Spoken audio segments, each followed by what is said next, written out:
A lot went down in week 6. Let's not wait around. No wasting time. Let's get you ready for week 7 and talk about the big name players you need to add on waiver wires, your top priorities. And if you stick around toward the end, I'm also going to tell you who you can get rid of to make way for these waiver wire pickups. It's going to be the cut list. But first, let's talk about injuries and the players that did go down might need to be replaced in week 7. Back on Thursday night, remember Jordan Mason was on his way to another big game, and then he left because of that sprained AC joint. And Isaac Guerrero looked pretty good filling in for him, had that long run. Patrick Taylor was also in the mix, but of course, this gets really complicated because what if CMC is actually ready to come back? It's too early to know exactly what's going to happen here because Mason, we're not going to get any official word on him, but you're going to have to keep an eye. I'll just say, as I've been saying for the past week or two, your sell high window on Mason is closing very quickly if it hasn't already. And I think the sell high window for Travis Etienne closed a couple of weeks ago, and now it's slammed shut because he's not only taken a backseat to Tank Bigsby, now he's out with another injury. Last week it was a shoulder, this week in London it's a hamstring. So who knows? Even though the Jags are still going to be there in London for week 7, Etienne may not be part of the game plan. We'll see, but man, this has not been a good season for him. He hasn't even run for 70 yards in a game yet, and now he is banged up. So be prepared to just firmly keep him on your bench. The same goes for Jerome Ford of the Browns. Ford has just been a guy who's there getting some touches, and now he might not even be there. He also suffered a hamstring injury. I mean, honestly, I might be ready to just move on from him permanently. Now, we did tell you to steer clear of Chris Olave in your starting lineup for the most part because of the risk with the rookie quarterback. I hope you did because Olave wound up doing exactly one thing in this matchup against Tampa. He caught a pass, he fumbled, and also a concussion. That's 3 things. But that was all on one play. His only catch, he was hit helmet to helmet, left the game, and did not return. So he got you basically nothing, especially when you include the fact that he did fumble and led to a defensive touchdown. Olave will be evaluated. You know how this goes. Spencer Rattler actually looks pretty good for the most part in this game. Defense, of course, did not. But yeah, Olave, we're going to have to wait and see exactly how long it takes for him. Now, Marvin Harrison got you exactly nothing. Beginning of that game, Arizona Green Bay. Harrison also left with a concussion, did not return. 0 catches, 0 yards. Very frustrating. But this is just the nature of the game. So Harrison, again, will be evaluated throughout the week. You know, this did lead to Trey McBride's best game of this season. Michael Wilson caught a touchdown. Nobody else really did much. Really, this Arizona offense has just been disappointing the last couple weeks. So without Harrison, who knows how that's going to go. In that same game, the Packers-Cardinals, we had a Green Bay receiver who left with an injury. We had 2 others who came back and scored touchdowns. Guess which one was the one you probably started? It was Dontavian Wicks because we're still waiting for him to do something, and you're going to have to wait longer because he left with a shoulder injury. Meanwhile, Romeo Doubs, who everyone had just moved on from, scored 2 touchdowns while Christian Watson, who we were scared to start, scored on a long TD. So Dontavian Wicks doesn't seem to be a long-term injury, but now he's back to being 4th in the pecking order among receivers. Meanwhile, tight ends making a comeback this week, actually putting up points. Not too many injuries except for Dallas Goedert. Just when the Eagles get A.J. Brown and Devontae Smith back, Goddard left with a hamstring injury too, and his backup Grant Calcaterra actually looked pretty good, 67 yards. Don't think he's exactly a strong replacement at tight end, but at least he's in that Eagles offense. And then finally, Tyjae Spears also left with a hammy, did not come back, but he says he's good to go. Doesn't seem like he'll miss too much time. So if you have Tyjae Spears, at least you can hold on to him. Now that you know who is out, let's talk about who should be in your waiver claims for this coming week. There's a lot of names on here, so I want to get right to it. But first, I do have to remind you that you still have time to take advantage of the free new customer pick for Underdog Pick'ems. Josh Allen just getting 1 yard on Monday night against the Jets. If you are new to Underdog and you sign up for the very first time using promo code NGAME, you get this free pick. You get profit boost tokens throughout the month of October. It's Boosttober, so you're getting all sorts of goodies, but you have to be on Underdog to take advantage. All right, let's get to the waiver wire pickups ahead of week 7. Let's start at wide receiver. There are a couple of really interesting names here, and these are familiar names, nothing new. You heard of Christian Watson? He's back. As I mentioned with the Dontavian Wicks injury there, that maybe just made it even easier for Watson to be involved. And sure enough, his first game after missing multiple games with injury, surprise, surprise, he caught a long touchdown. This is who Christian Watson is. Kind of the definition of frustration here. It's either he's injured, or he's going off, or he's doing nothing. There is no in between. He's kind of like the three true outcomes version of football player. It's all or nothing. We don't really ever know what to expect. Now, this was an interesting case because, yeah, Wicks left, but still, Watson was the leading receiver for this team, and they spread the ball out a lot. And by they, I mean Jordan Love. Jordan Love targeted 10 different players in this game. 9 different Packers caught a pass. But Watson had the biggest yardage, mainly because of that one long touchdown. And so, yeah, 68 yards is not a mammoth game, but still, this is what Watson does. He can get you those deep shots, those home runs, and he does score touchdowns because when they get down to the red zone, I mean, now they got Josh Jacobs, so they'll run the ball a little bit more than they used to, but Watson gets targeted in the red zone. Of course, so does Romeo Dobbs, and so does Jaden Reed, so does Tucker Kraft. So you get the idea. This is not a sure thing. Watson is never a guy you can just always say, I'm starting him no matter what. And next week is not a great matchup with the Texans, but still, you'd never know. He can always hit on that big play. He can always contribute. And so you want that upside because he always has it. And a lot of people just give up on Watson. I know it's frustrating with the injuries and the inconsistency, but still, there are just not a lot of players on waivers that are going to give you this type of ceiling on a weekly basis. He's available in more than half of all fantasy leagues. So if he's out there, yeah, this is probably a good time to get him because, again, with Wicks now suffering an injury and Love dealing the way he has, why not reinvest in a guy like this? It was 2 weeks ago on the waiver wire video here. I told you to pick up Josh Downs.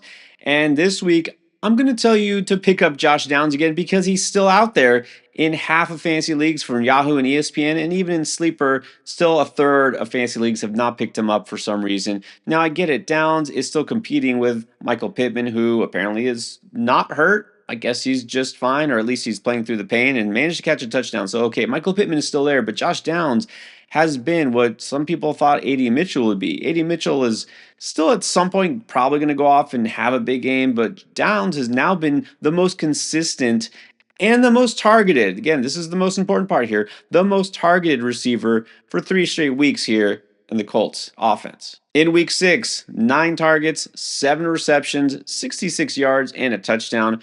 All those figures led the Colts in receiving. Joe Flacco is part of it because he can definitely pass for high yardage and he will target his receivers whether they're open or not. But we're not sure if Joe Flacco is going to be the quarterback because he wasn't really supposed to be the quarterback in week 6 anyways. Anthony Richardson was all set to start. That's what they were telling us until Sunday morning. I would really love for Joe Flacco to just be the quarterback somewhere, anywhere the rest of the season. It may not happen, but look, even with Anthony Richardson's there, Anthony Richardson is not a slouch, right? This guy can get the ball to his receivers. Downs has proven he can get open. He'll do the dirty work underneath. He'll make contested catches. He's getting action near the red zone. I mean, Downs for a PPR league has definitely got you the floor with a little bit of a ceiling as well. So if Downs is still out there, I'm not sure what else to wait for. Now I'm going to put this one on repeat too, although you might be surprised. In fact, I wouldn't be shocked if some people were dropping Tank Bigsby after this week because you probably just aren't that excited about having a Jaguar anymore, especially in the running game. I already talked about Travis Etienne.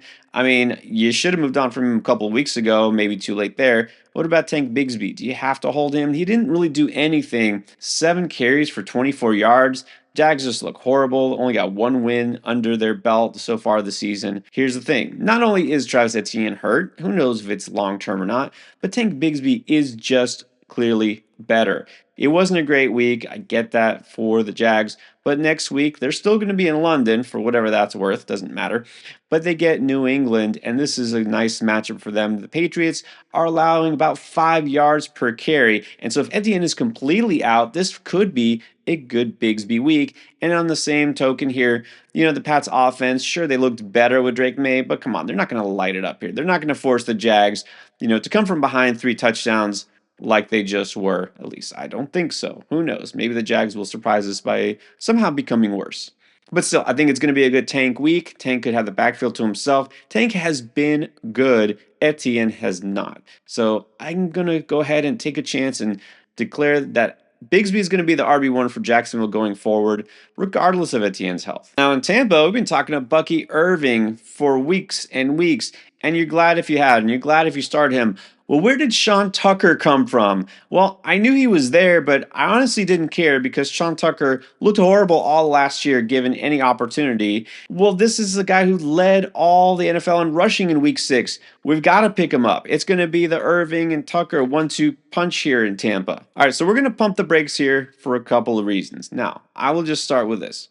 You can pick up Sean Tucker, and this is why I'm mentioning him because this is a waiver wire video, so I wouldn't be mentioning him otherwise. Sure, you want a piece of that Tampa backfield, or sure, you're interested in a guy who just ran for 136 yards and had 56 receiving yards and scored 2 touchdowns.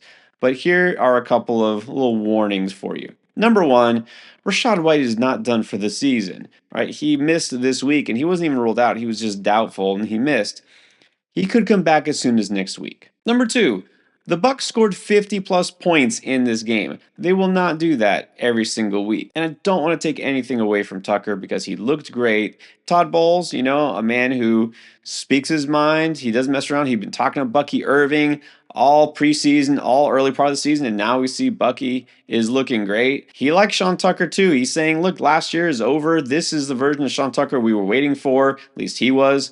Okay, but still, there's only so many touches for this backfield. Again, Rachaad White is still there. So I'm going to say you only are going to pick up Tucker if you already have a piece of this backfield in the first place and you want like that insurance policy, or if you're in a deep enough league, this is more like a stash. Sean Tucker maybe will have another good game here and there, but again, I don't want you to think that you can pick him up and start him immediately because chances of him having another game like this anytime real soon aren't that great. What are the chances that JuJu Smith-Schuster is the wide receiver 1 in Kansas City? I'd say it's pretty good because he already is. I mean, look, Rashee Rice is done. Completely done, right? That's official. You can cut Rashee Rice, by the way. I see some of you still have him on your roster. You can't be checked out after 6 weeks, can you? So drop Rashee Rice. No need to keep him on IR.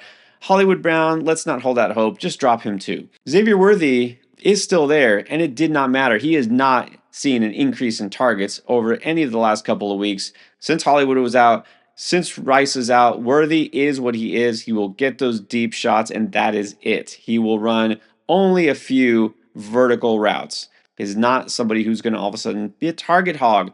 But I guess JuJu is because he's going to be that interior receiver. He works out of the slot a lot, just like he used to in Kansas City, just like he used to in Pittsburgh, and just like Rashee Rice would run. He was like the new slant boy, remember, running those routes just across the middle of the field. That is what JuJu does, and they need somebody to do that. JuJu was the one who, when they last played before the bye, caught 7 passes for 130 yards. The only one who was targeted more was Travis Kelce. And as far as all the other receivers go, nobody was even close to JuJu. I know it doesn't feel great adding JuJu Smith-Schuster or putting him in your starting lineup. I get that, trust me, more than anybody. I have been out on JuJu for a couple of years now. But I think we just kind of have to be in on him, just like we kind of have to be in on Kareem Hunt, because they are now featured in this Chiefs offense. And it really doesn't matter almost who they put in there. It's Andy Reid and his play calling. It's Pat Mahomes. If Juju's getting this many targets, he's going to have value. Now, only 2 teams are going to be on bye this coming week, but there's still some teams that just need help at quarterback. I'm always going to give you a quarterback recommendation. So my choice here, if you're streaming or just need to add somebody for whatever reason, let's go to a guy who gave you absolutely nothing in week 6 because the Vikings were also on bye. Sam Darnold was probably dropped in a lot of leagues, at least as a streamer, because he didn't play. And Sam Darnold's coming off a bad game too. Last time we saw him was overseas playing the Jets. Finally had a down game, even though the Vikings still managed to win. It wasn't thanks to him, but I think we can forgive him. Again, the Jets right now statistically coming into the week being the best pass defense in the league. He had a bad game. It happens. But gets the bye week to rest and recover. So does Jordan Addison. So does Aaron Jones. His weapons are at full health. He still has Justin Jefferson. And look, I know Sam Darnold's 8% touchdown rate will definitely go down. That is not sustainable for a season, but it might be sustainable for a short time. And look, he's thrown before that Jets game 11 touchdowns in his first 4 contests, and that was without Jordan Addison even being there. So you got to like Sam Darnold still. You got to like this O'Connell offense where they will pass frequently when they don't have to. And I definitely actually like the matchup, even though Detroit looks really good. And I know they just completely shut down the Cowboys. Detroit will tend to get into high scoring games on both sides, and I think that Darnold is going to have to pass frequently enough because Detroit is not exactly a funnel defense, but they do give up a lot more to the pass and to the wide receivers than they do to the run game. And so I feel like Darnold could have put up decent enough numbers that he would be my top streaming option in a one quarterback league if you need one. Now, I don't always do this, but I know a lot of our viewers play in super flex or 2 QB leagues, or maybe you're just in a deep enough league where guys like Darnold and anybody who's more than half owned in most fantasy leagues is just not out there. Or maybe you just want a deep sleeper with upside. Let's go with Drake Maye, who just came off his first start and actually didn't look too bad. Now, he did turn over the ball a couple of times, fine. The Pats were not really competitive too much in this game, whatever. We're looking at fantasy stats. Drake Maye threw 3 touchdowns in his first start. And not only was the passing yardage decent, I like that he ran the ball himself and got some rushing yardage. That's what we're looking for, a little bit more upside than just a traditional pocket passer. But of course, I'm talking about not just long term, I'm not talking dynasty, I'm talking this week. You need help, you need a streamer, you need upside. It's got to have to do with the schedule. And the Pats get the Jaguars. I already mentioned several times how bad the Jaguars are, as if you didn't know. Just a reminder that that defense is the worst pass defense in the league officially, statistically, 32nd out of 32 teams. Now, just because Maye threw 3 touchdowns against the Texans doesn't mean that facing the Jags that he'll go for 6 touchdowns. That's not how that works. But I think he's a very solid start this given week. And I know some people are interested in Rattler after the way he looked, but remember, Olave is probably going to be out or at least limited. Who knows? And he gets the Broncos this week. We're talking the complete opposite end of the spectrum here, a top 5 pass defense. So there's a big difference in terms of redraft value for the coming week. And I got to go with Maye if I need somebody. And a lot of people wondering, so who is going to be the receiver that benefits the most in this Patriots receiving core? It wasn't Jalen Polk. It wasn't Kendrick Bourne. It was Demario Douglas. Now, this is the Pats receiver we had most interest in preseason in the first place. He was the most consistent in terms of targets, receptions, and just being out there and producing when given the chance last year in a very, very anemic Patriots pass offense. But in Maye's first start here, 6 catches, 92 yards, and a touchdown. It might be interesting to note that Kayshon Boutte not only caught that long touchdown, but he was on the field the most for all Pats receivers, 55 snaps, which is very surprising because, again, a lot of people probably forgot that Boutte was even on the Pats still. I don't think it matters. Let's look at the guy who's been productive, take away that long touchdown. Being on the field in and of itself isn't always going to lead to fantasy points. Douglas has done it before. I always want to see when a rookie or an inexperienced quarterback is out there, who is his go-to guy? Who is his safety valve? Who does he feel comfortable targeting the most? It's clearly Douglas, and why not? He's that slot receiver, knows how to get open across the middle of the field, so I think there could be something to this. Polk is more interesting long term. Bourne will get there eventually, as I mentioned last week, but right now I think it's Douglas. So PPR, you need a floor. Hey, again, it's the Jags in week 7. Pick up Demario Douglas and flex him out. You probably won't be disappointed. And I almost thought I could get away with not talking about a tight end, but sure, some of you still stream the position. Maybe you were going with Cole Kmet, who is one of the few who is on bye this week. Also, Jake Ferguson. Okay, let's talk about a tight end that is definitely available almost everywhere. Jonnu Smith of the Dolphins. No, Tua Tagovailoa is not back yet. That's probably going to be week 8. But look, even without Tua there, last game, because remember, Dolphins coming off a bye too, season high 8 targets for Jonnu Smith, 5 catches, 62 yards. Hey, for a tight end, that's not too shabby. And I'll tell you what, I like Jonnu Smith not only because they're finding ways to get him involved. Defense are pretty clearly going to try to take out Tyreek Hill and Jalen Waddle. That's leaving Smith open. Mike McDaniel finally did something smart, and he decided, hey, let's not do the obvious thing and give the ball to the players that the defense knows are going to get the ball. Let's try something different. They gave Smith the ball. It worked. They might do it again. And I like the fact that they're playing the Colts, who, although they didn't look like one of the worst defenses in the league because they played Will Levis, and the Titans in week 6, they probably will still be one of the worst defenses in the league going forward because that's just how they are. And they are bottom 5 against the tight ends so far this year. McDaniel's had a week now to game plan for one more week with Tyler Huntley at quarterback. Smith should at least get you by if you need a tight end. All right, and I promised you some players that you can cut loose. These are players that I would feel zero guilt dropping from my roster in order to add one or more of those waiver wire pickups, and I'll tell you why. Let's start with Dontavian Wicks. You already know that injury, whether it's 1 week, 2 weeks, even no weeks, it's okay. You can drop him. It doesn't matter how much fab you spent on him last week. Look, the breakout did not happen even when 2 of the Packers receivers were out.